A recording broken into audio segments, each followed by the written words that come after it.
Good morning, and this is your latest Star Wars news for this week. So, John Boyega is done. In a recent interview on the podcast Tell Me Everything with John Fugelsang, Boyega was asked about the possibility of coming back to the Star Wars franchise. His reply makes it pretty clear that we're not going to be seeing him as Finn anytime soon, if ever again. At this point, I'm cooling off it. I'm good off it. I think Finn is a good confirmation point where you can just enjoy him in other things, the games, the animation. But I feel like 7 and 9 was good for me. He says versatility is in his path as an actor after working on projects such as Breaking and The Woman King. In the meantime, he's cool with Finn continuing on in animation, video games, and comic books. One proud papa is Dave Filoni over Ahsoka. He gushed over his baby during an interview with Dagobah Dispatch, saying that the series is everything he could hope for. He points out that we've all grown up with her and he's been able to guide her through the different mediums, which has helped to keep a consistency that is not common. Usually when there are spin-offs, someone else comes in and takes the reins, even though you know them so well, you want them taken care of. He's in a very unique situation. He says there's no simple way to say it, but yeah, it's awesome. And just like that, The Bad Batch is back on the schedule for September 28th. We had reported it was not listed and that it was possible that we would be finding out more this week at either Disney Plus Day or D23. That maybe they felt it was a little too soon after the premiere of Andor just 1 week before. However, Disney has updated their official Australian site, and it now lists it with the synopsis, The Bad Batch returns with Clone Force 99 and Omega as they continue to navigate their journey through the rapidly changing galaxy after the fall of the Republic. Watch as the heroes complete daring missions across the galaxy, meeting friend and foe, both old and new, along the way. So the two shows will be running at the same time now, and at some point this fall we will also have Star Wars Tales of the Jedi animated anthology, yet no date has been announced. But when we find out, we will let you know. More movement on the filming of The Acolyte. It seems that Bespin Bulletin was right that it would be filming at Shinfield Studios in Berkshire. Now, they have photographs of the set to support this. Thanks to Berkshire Live, these images in a field behind the studio shows the sets for Star Wars series, which happens to be one of the first projects for the new studio. Filming is due to start in October.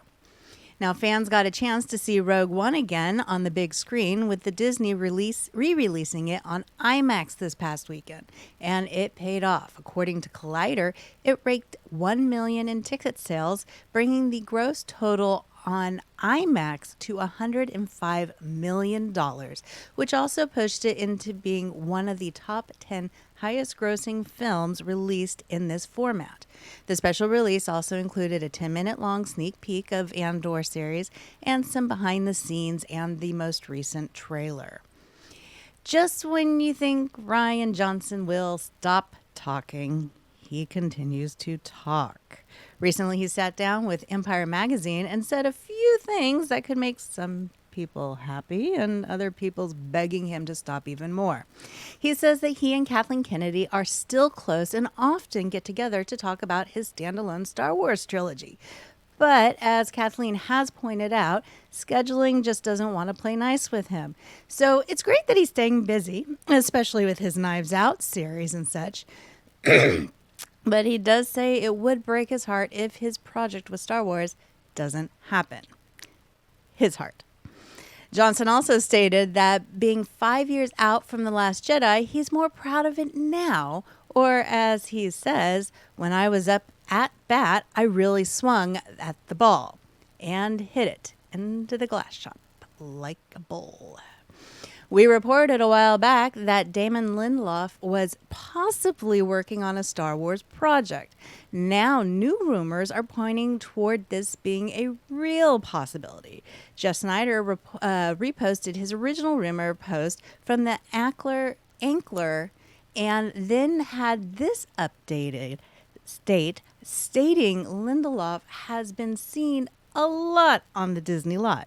He points out it's doubtful he's working on his NBC Universal streaming service Peacock drama Mrs. Davis, since it's only in the casting phase and, well, not Disney. So what is bringing him over to the Mouse House?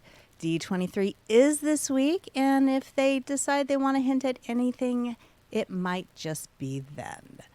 With D23 this week, Disney has released this poster, which will be given to D23 Gold members at the event.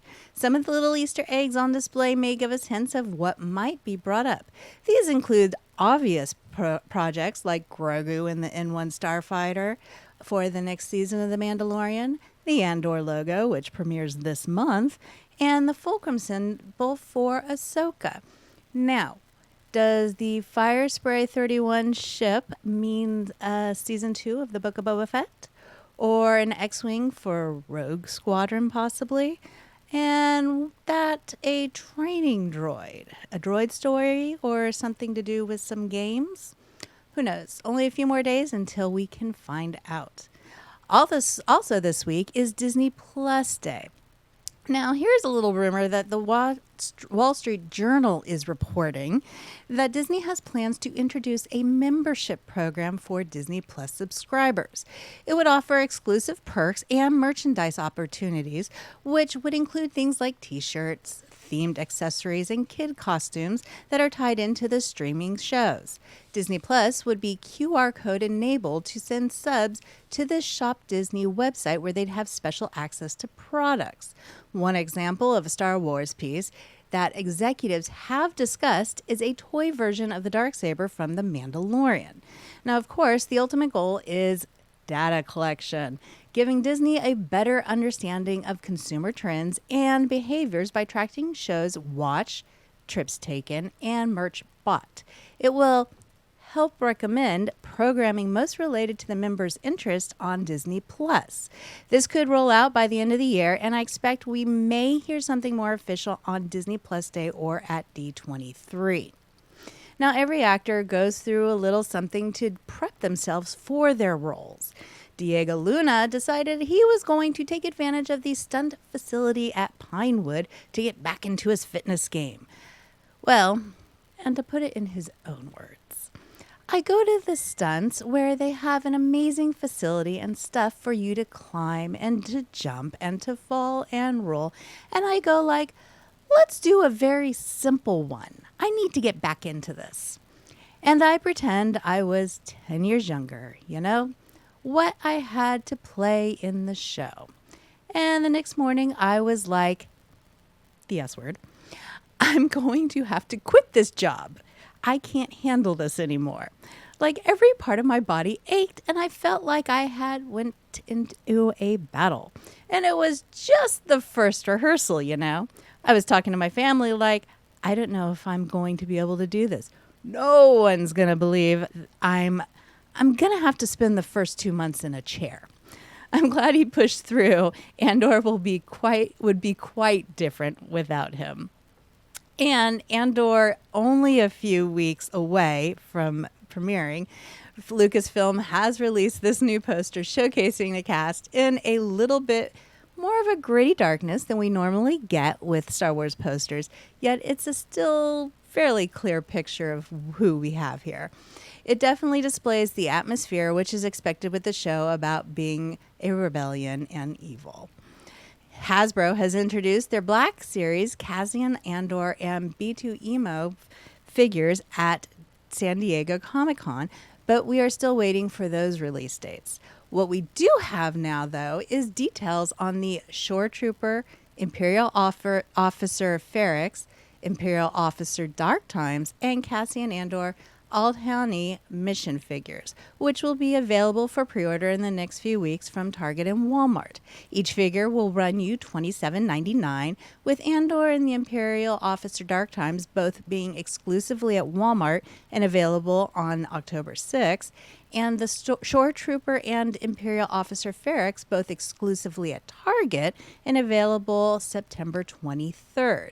Each figure is fully articulated and feature premium details and come with one entertainment-inspired accessory. And that's all we got this week. You're all invited to join us on the Ranker Pit on Tuesday nights at 8 p.m. Eastern and 7 p.m. Central here on Sci-Fi For Me TV.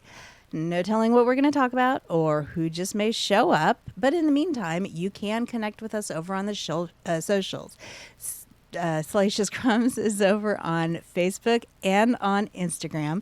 Make sure you hit that like button, and we will have more Star Wars news for you next week.